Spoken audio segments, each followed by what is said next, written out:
هم سالم موندن. بله این سه تا پیش من بودن سالم موندن، ولی دختر بچه هم اولی خونه بابام بود زیر آوار بود.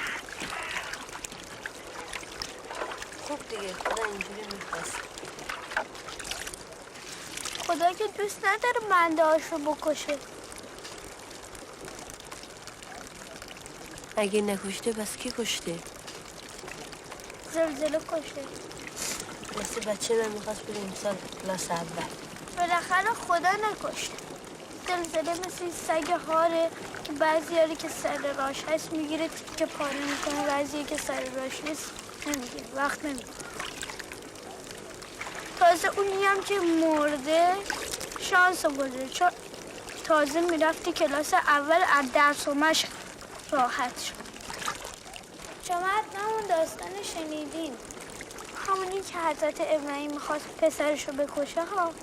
اول میخواسته پسرشو بکشه با شمشیر. خدا فرمان داده که خدا گفته که برو پسرتو بکش. این که رفته شمشیرشو ورده که آورده در شکم پسرش، یهو واسش یه گوسفند آوردن که اونو بکشه به جای پسرش.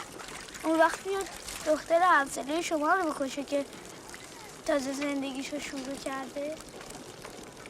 تازه من فکر میکنم که اگه همه میمردن باز دوباره به دنیا میامدن قدر زندگی رو بیشتر میدونستن. تازه همین بچه هاتونم که زنده موندن قدر زندگی رو بیشتر میدونن.